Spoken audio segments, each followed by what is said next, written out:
what has been happening is more and more the positions on public lands, particularly public lands logging, they're indistinguishable between Republicans and Democrats. And in fact, one could argue that Democrats are more dangerous because they're pretending that they care about this stuff. So they'll put out bills or they'll put out talking points that sound pro-conservation, when in reality, they are just pro-extraction.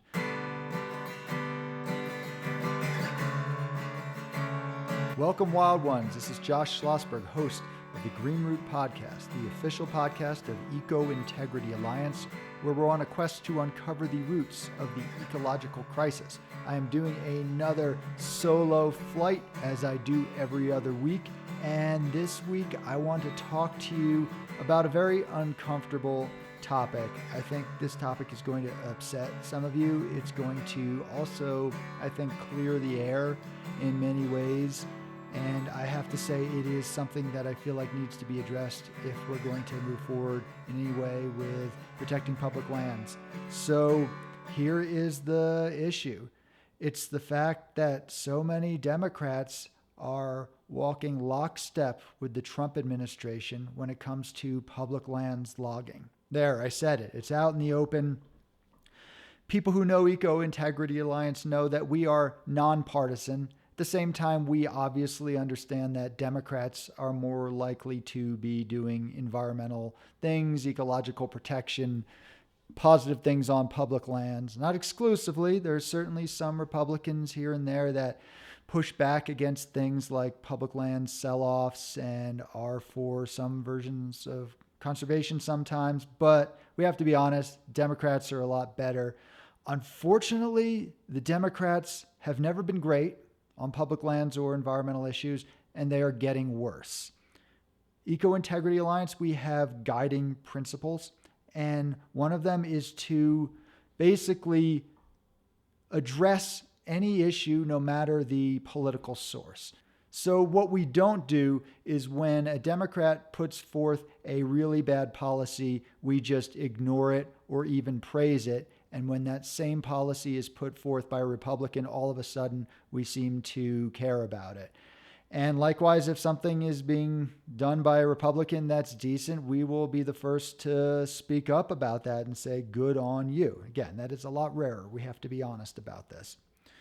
But what has been happening is more and more the positions on public lands, particularly public lands logging, they're indistinguishable between Republicans and Democrats. And in fact, one could argue that Democrats are more dangerous because they're pretending that they care about this stuff. So they'll put out bills or they'll put out talking points that sound pro-conservation, when in reality, they are just pro-extraction. At least usually Republicans will say we're pro-extraction, so you know where they stand. So there are a bunch of examples of this, of course, but let's start from some of the most egregious things that are going on right now. So we do have the Trump administration making things really bad on public lands. So in particular, we have an executive order to expand, quote, timber production, and that was done partly under the guise of wildfire pretense logging. The idea is, oh, well, we have to do stuff about wildfire cutting down forests, says who? Says the logging industry and the logging agencies that depend on the tax dollars. So they're like, well, we have to cut a lot more timber. And then what happens is the very next action that's taken by the Department of Agriculture and the U.S. Forest Service is to expand this emergency designation authority that allows indiscriminate logging, bypassing a lot of environmental law. Unfortunately, that was put in place under the Biden administration. That was put in place in 2021 under an infrastructure bill. It's called Section 40807, not that anyone's keeping track of that. And we at Eco Integrity Alliance were some of the only people speaking up against that. We were really concerned that this would be utilized to just do logging in the name of wildfire whenever, wherever, at any scope or scale. And we were tracking the projects. And it was several dozen projects that amounted to almost 1 million acres under the Biden administration. We repeatedly tried to get media attention nationally. We got zero attention for what was shaping up to be this really dangerous precedent. Then the Trump administration came back and they literally made it 100 times worse. It went from 1 million acres, which is unconscionable and unacceptable, and we did critique the Biden administration for that. And it was turned into 112 million acres. So that's across 59% of national forests. You can rush through this logging. We're dealing with it here in Colorado, across the West. You get 2 weeks to comment. A lot of the legal angles have been removed. The idea is to rush these logging projects as quickly as possible. Oh, well, they're just a nice fellow with a handsaw taking out the smallest diameter trees, right? No, it is industrial logging and nothing but. It's clear cutting, it's mature and old growth tree logging, it's high elevation logging, it's across the board. It's endangered species logging, it's roadless area logging. So that's been going on. And then the Forest Service rolled back the Roadless Rule again under the guise of wildfire pretense logging. All of this is wildfire. That's why we keep pushing this as the Trojan horse. And we really need people to pay a little more attention to that because all of the things we were predicting are happening and worse than we thought. So that was kind of a Democrat proposal to a certain degree made worse by Republicans, which is something you have to acknowledge, right? Even if you think that, oh, the Democrats are doing something that's reasonable, if it gets into other people's hands, it's like the ring of power in Lord of the Rings. Maybe if Gandalf has it, it's okay, but you don't want Saruman or Sauron to have it. And that's the whole premise of Lord of the Rings, is that it even corrupts people like Gandalf. He says, don't give me the ring. Anyway, I'm not going to keep nerding out on that. Read the book, don't watch the movie, but that's a whole different topic. So we now have the Democrats started a thing, Republicans made it worse, okay, but we have something called Fix Our Forests Act, which some people call F Our Forests Act, and the House side of that was introduced by Republicans, but the Senate bill is introduced by our senator here in Colorado, our Democratic Senator Hickenlooper. And we were able to get enough people and enough other ally organizations to get our senior senator, Michael Bennet, to vote against that from leaving a committee. It was voted still out of the committee anyway, and we'll see what happens when it goes to a floor vote, when the senator would have an opportunity there. But we were at least able to get, in this case, a Democrat to say, I'm not so sure about that. That's really positive. But we have another Democrat that is pushing this bill. And the argument is like, well, if we have a say, it'll be less bad. So one of the worst bills that would rush forward logging and pull back even the weak, diluted environmental laws that we have Democrats saying, oh, well, a lot of it's good, so let us just work with it. And it's like, what? Why? Why not oppose that? Why not propose something that actually protects communities from wildfire, which is home hardening and defensible space, and protecting forests, which actually reduces the spread of fire because it keeps the forest microclimate cool and moist and reduces the spread of wind, which is why it goes into communities, etc. Anyway, so that's happening in the federal level. We do have congressional delegations across the U.S. Here in Colorado, we have, yes, even Senator Bennet, who voted against Fix Our Forests Act, has been advocating for wildfire pretense logging and expansion of it. So we're seeing some of the worst and most we ever have. He wants more. Same with Senator Hickenlooper. We have Representative Joe Neguse, and frankly, across the board, they're all promoting more logging. I'm going to say this again. Democratic congressional delegations are all promoting more public lands logging than we have ever seen in our lifetimes. And you can see this in Oregon as well. Senator Ron Wyden. It's happening across the board. And at this point, there is almost no difference between the positions of Democrats, most Democrats, and Republicans on public lands logging, one of the greatest threats to our best ecosystems. And it goes all the way down. So here in the state of Colorado, we have a county called Boulder County, which is the most progressive county in Colorado, one of the most progressive in the country, so world, really. And we have the local governments, and we even have some of the local NGOs that are promoting endless amounts of public lands logging with no restrictions or guidelines. They're not even saying, okay, we like some of this, but not the rest of it. They may say that privately, but publicly they're like, we need more money to do more logging. That's how far through the rabbit hole we have gone. We've been wanting to say, hey, Congress, can't you get your acts together and agree on something, Democrats and Republicans? And they're like, sure, how about we agree on destroying our last best public lands? And it's like, no, that's not what we meant.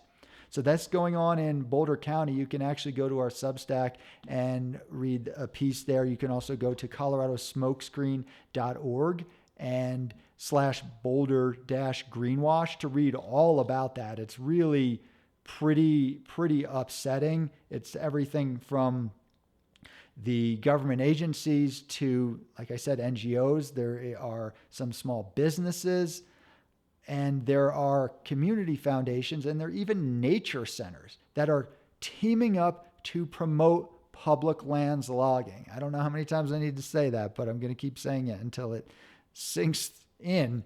And here in Colorado, here is our latest version of this. And this is something we're about to address. So there is a push for a statewide ballot initiative to get more money for more logging. We've seen more than we ever have before, yet there needs to be somehow more logging because some of the funding sources may or may not be drying up. And so the proposal is a tax on sporting goods, and it would be a ballot measure. So you got to go out there and get signatures. And the idea is this is a tax on sporting goods for conservation. Well, that sounds good. Sure, you got my vote. I don't need to know anymore. Well, let's look a little closer. What is the conservation? Well, that part seems okay. About 50% is going to that. Maybe there's some details. I haven't investigated that deeply, but that part might be legit. Where does the other 50% go? Oh, fuel reduction logging. So in the state that has been doing some of the most aggressive versions of this than we've ever seen with almost no oversight, because when you do this at the state and county level and municipal, because there are mountain parks, you have even less oversight than the almost no oversight on U.S. forest federal lands. So even that process, which is so skewed against public participation, against science and ecology, the version in the state and the county is they just do whatever they want. They have nothing in place, really. They have to do a couple surveys in terms of endangered species, but they're still logging in endangered species habitat anyway. So it's all token, if they even engage the public at all in a dog and pony show. And somehow this money would go towards that. Okay, well, that's too bad. The logging interests are doing this. Well, it is, yes, the Nature Conservancy, which folks should know by now is not a conservation group. They're a, quote, working lands group. So they're about buying up lands to extract from them. They do some versions of conservation as well. But when your mission is to put cows on land and cut forests down and to also do this with government contracts on public lands, I'm sorry, but you're not a conservation group. And there is a larger organization here in Colorado, which I'm just going to mention it, but I hope that they are going to listen to our feedback as well as the feedback of pretty much anyone else we've talked to that has been pretty shocked by this. They're called Conservation Colorado. They're one of the largest, if not the largest, conservation group in Colorado, and I would call them a legitimate conservation group.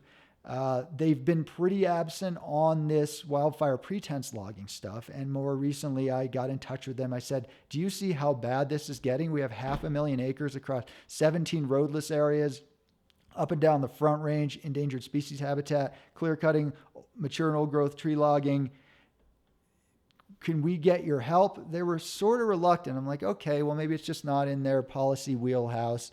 And then I was a little worried. Maybe they're actually promoting this behind the scenes.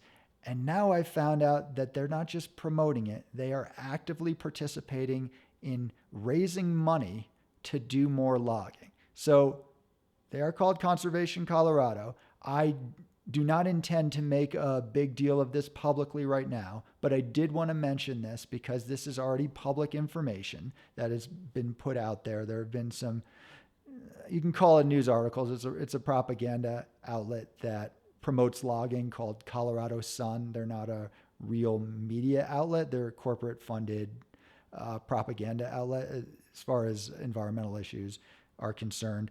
But that came out that way in the ballot language is there's a public version of that.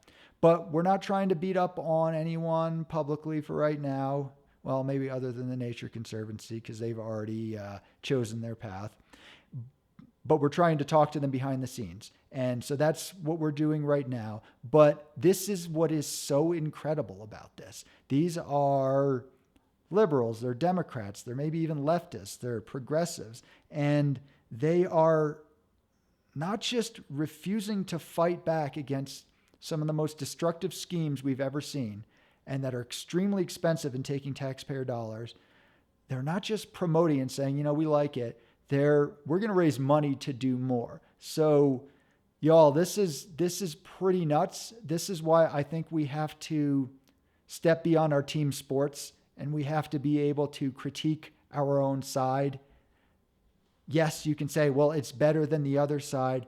At this point on this issue, I'm not so sure because here is the danger of this. When you have, as I mentioned before, Democrats running cover for Trump's logging agenda, that gives the greenwash cover they need to push this forward. If you have Lauren Boebert, who hates wolves and seems to hate the natural world, saying, I endorse this, you're like, okay, well, of course you do, and we're going to fight it. But then you have Democrats endorsing it, and then you have a conservation group endorsing it. And again, I don't actually know what's going on with that. It seems to be they think that they can influence it if they get involved with it, just the way Senator Hickenlooper thought with Fix Our Forest Act. But guess what? Let's look at what's happening on public lands. Is that path working? That middle of the road, let's just keep splitting the baby and splitting that split baby forever?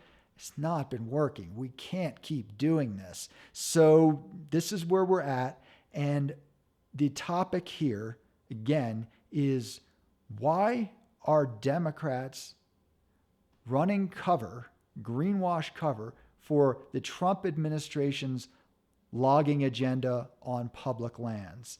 At this point, we have to start acknowledging that it's not just the Republicans' agenda. It is also the Democrats' agenda. So what does that mean? Well, it might mean that the Democratic Party on environmental issues has lost its way and they need to be cajoled back, or there needs to be candidates who do a better job, or this is all just my personal opinion, Josh Schlossberg.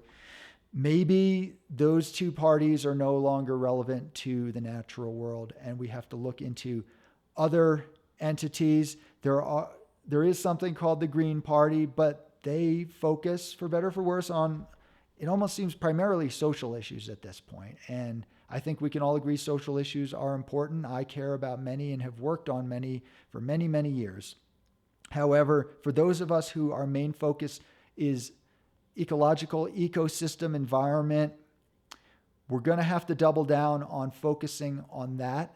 And I think it is time to consider whether Democrats are truly interested in ecosystem protection. And if not, what steps are people going to take besides just endlessly voting for the people who are doing just as harmful things as the other side? So if you have any ideas as to why this is happening, if there are ways to address this, do you think, no, we need to still support Democrats no matter what? Let's try to reform them. Please give me some examples of where that's been successful in environmental issues. And let's carry this conversation. I am open to changing my mind on this. My focus, again, I'm an ecosystem advocate. So I don't care what party it is. Obviously, if they're doing other horrible things, I'm not going to vote for them. But if there can be candidates who genuinely push forward policy about genuinely protecting in a meaningful way ecosystems, as you can frame it however you want, biodiversity, watershed, climate, refugia is the way we like to talk about it. At least I do at Eco Integrity Alliance. So let's see if there are folks who are willing to take up that green mantle, so to speak. And I hope we can all agree that business as usual is not just not succeeding. We are getting our heads handed to us. And this is the kicker. We can't just blame Republicans and the Trump administration anymore. Democrats are actively participating in promoting, raising money for, carrying out public lands extraction in ways we've never seen before. So help me figure this out. And thanks for listening.